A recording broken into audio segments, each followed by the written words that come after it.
Good morning, students. So today we are going to continue the chapter Emerging Mode of Business, and today we are going to study about the limitations of e-business. So in the last class we studied about what are the benefits of e-business, and the e-business is very easy to handle the what are the requirements which is needed by the customers in a easy way, and is very easy to is a very easy way for the customers to handle the business activities and to make their queries and to give their feedback and review at any time, and is also very easy for and also very convenient for the businessman to sit at the home to do their work by having the proper communication with the customers at any time. So it is very convenient for both businessmen and also for the customers. Okay, and even there is lot of benefits. There is some of the limitations of e-business. Okay, so take page number 128 in your NCERT book.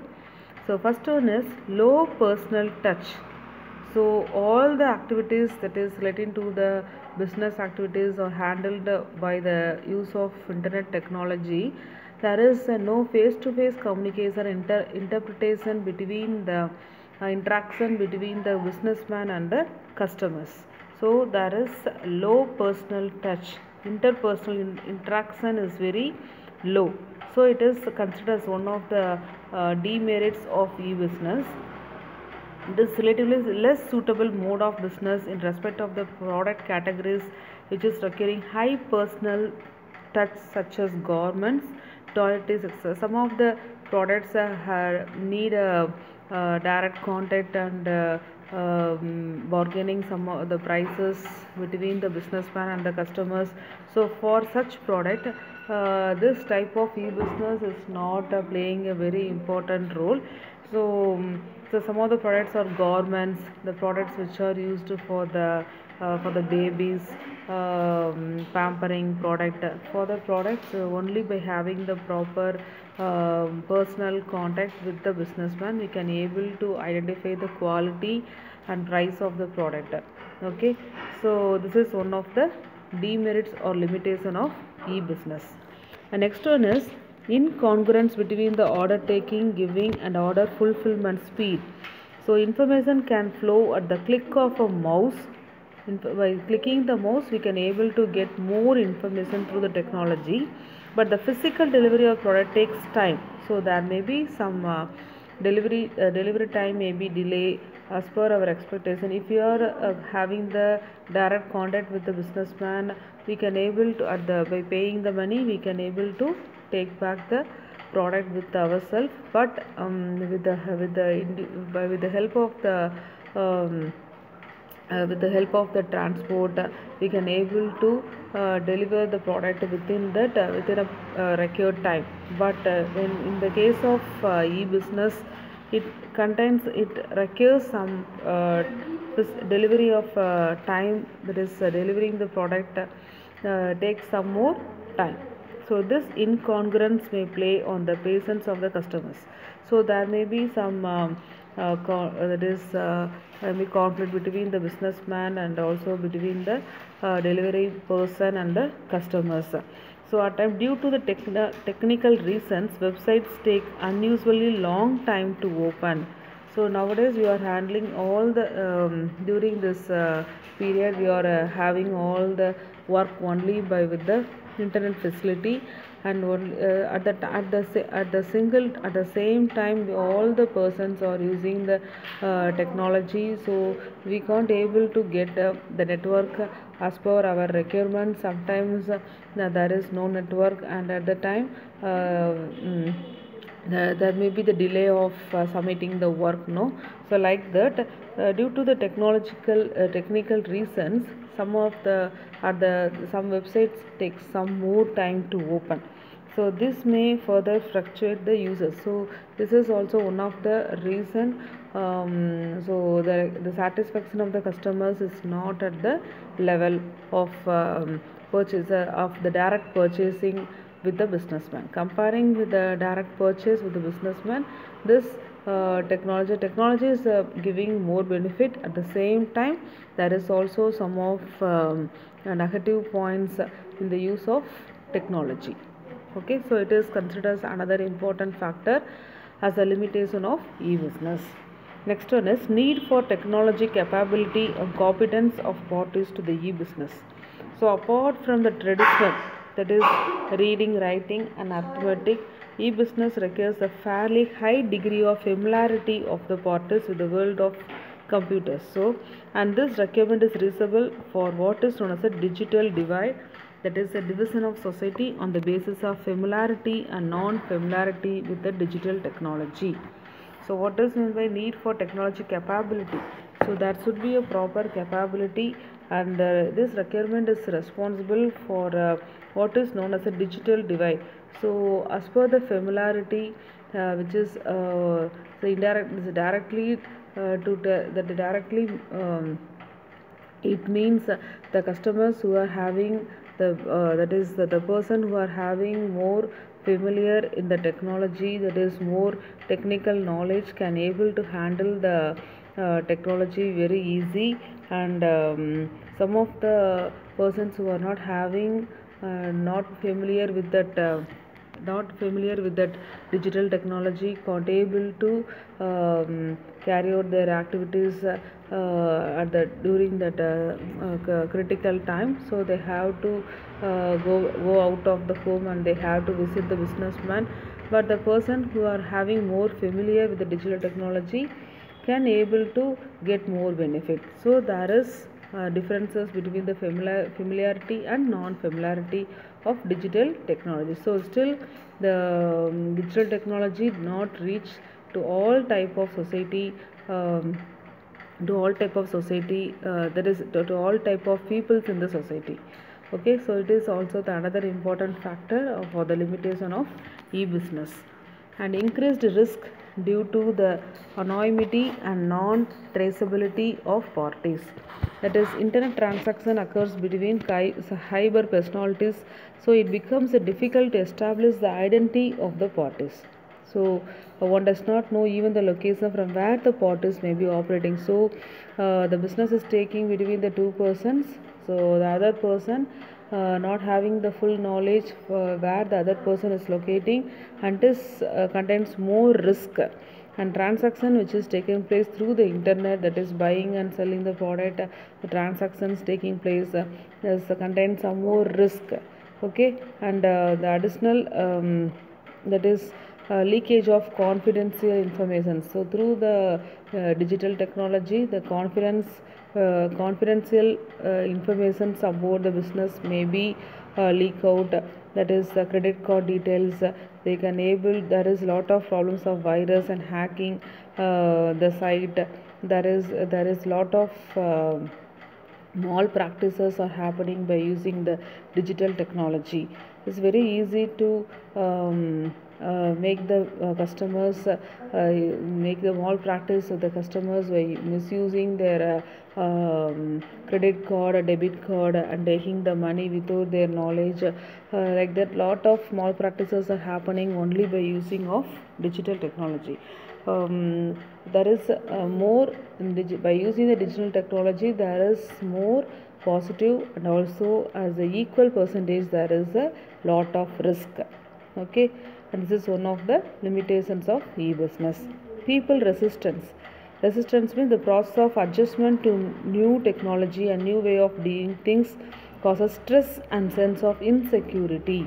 So it causes some stress between the persons or between the customers, and also insecurity. So they have the feelings of doing the business activity not in a full secured manner. So there is lot of insecurity.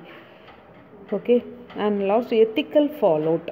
Next one is the ethical fallout. So that is, so you are the planning to quit, you may as well quit right now, said the HR manager, showing her a copy of the email that she had written to her friend. Sabina was both shocked and stunned as to how her boss get through to her email account.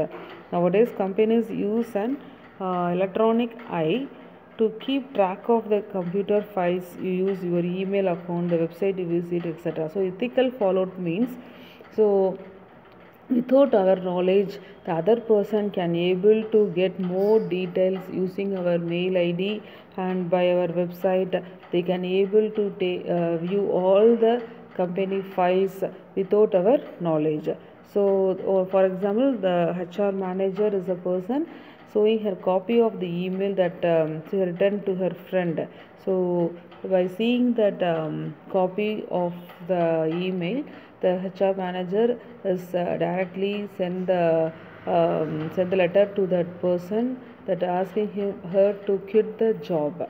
Okay, so the person is very shocked how the HR manager got that information relating to that email. So this is one of the ethical faults, that is also playing a limit. This factor is also one of the limitations of e-business. Okay, so the information without the customers or the certain individual knowledge, any person can able to get more information by using their email. Okay, so this is one of the another limitation of e-business. Next one is the online transaction. So what is in the online transaction? So we already discussed about what is in the online transactions. So how they are making the online transactions. First, by means of registration. So there is some of the differences between the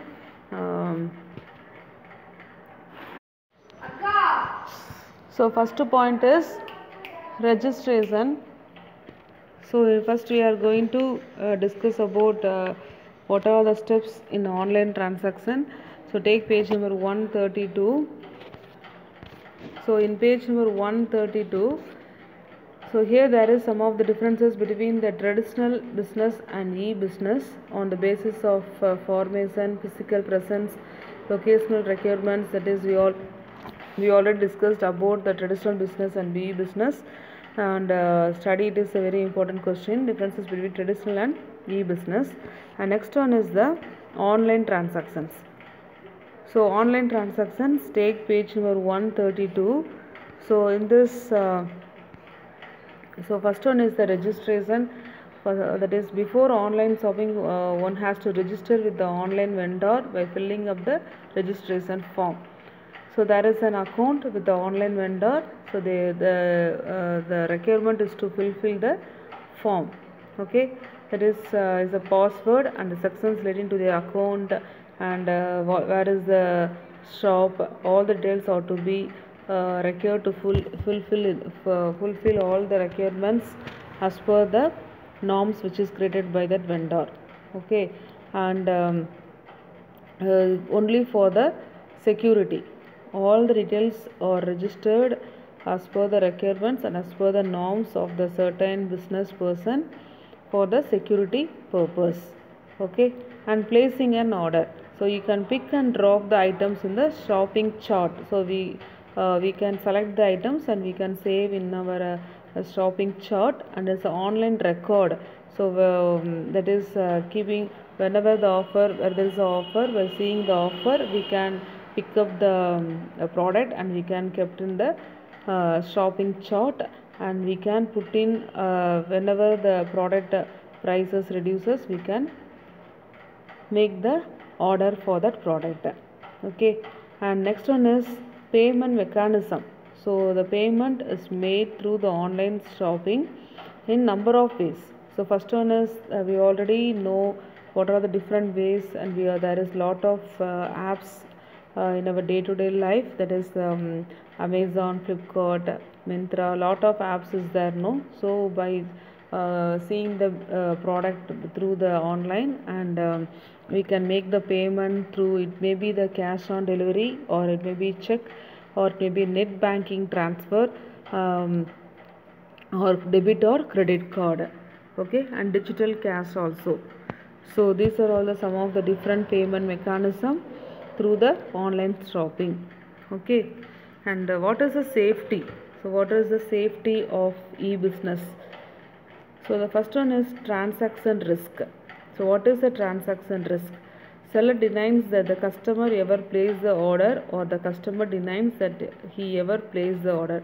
This may refer to as default on order taking or giving. Okay, so sometimes the customers may that is make certain malpractices, that is not paying the money in a proper time, and that is making the goods um, return basis. This is not fulfilled for as per the need, so I am returning back of the goods. So these are some of the that is practices which is happening in our day-to-day life.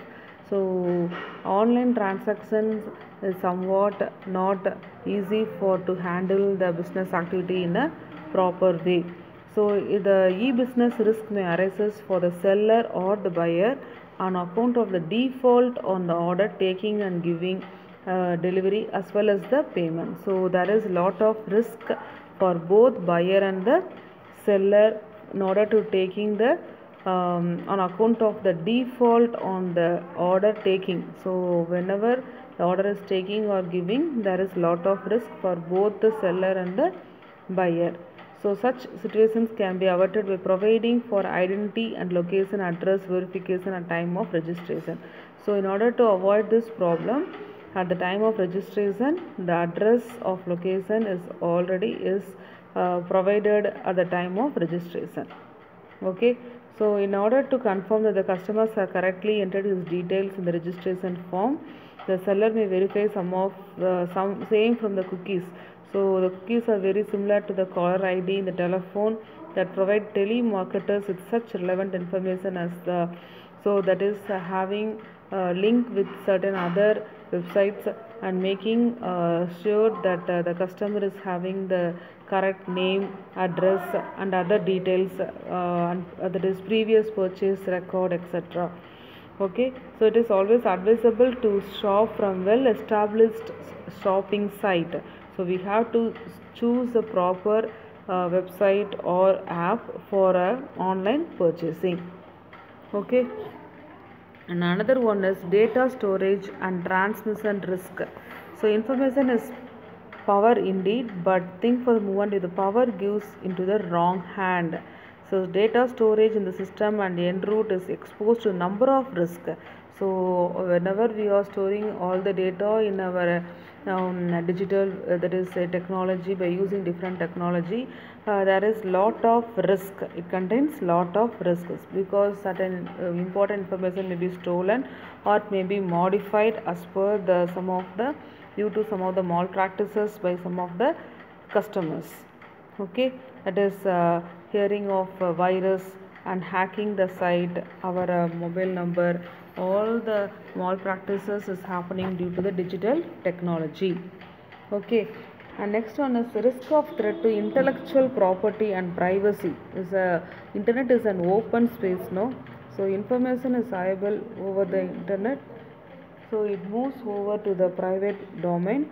It becomes very difficult to protect the data is a very difficult one, and data furnished in the course of online transaction may be supplied to the others who may start dumping a host of advertising and promotional literature into your email box.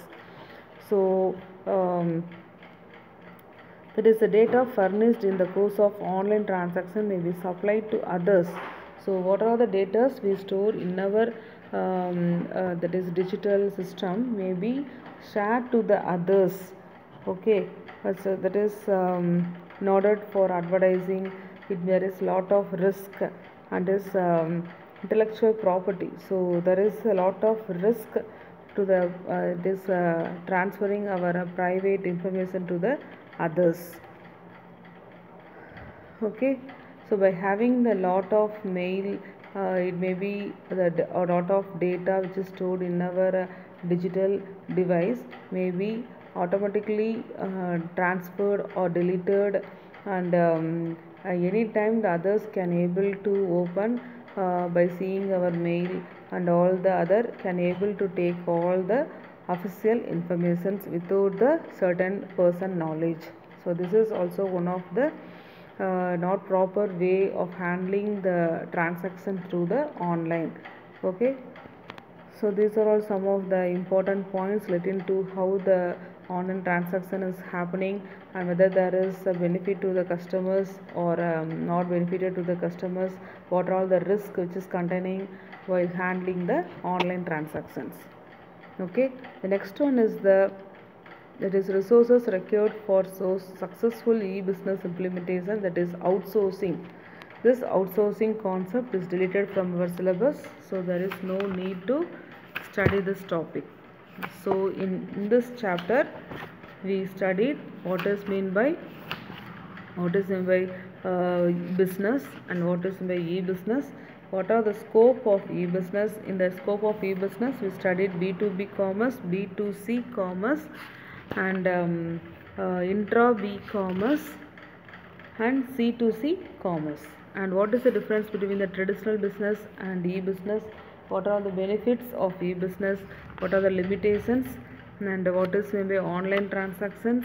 And what are all the how the online transaction is handling by the business between the customers. Okay, so these are all the important topics which is covered under this in this chapter. So read all the points and try to, and I will send you the NCERT solution for this chapter and also the important case studies. Study all the NCERT solution and also the case studies. Okay, thank you students.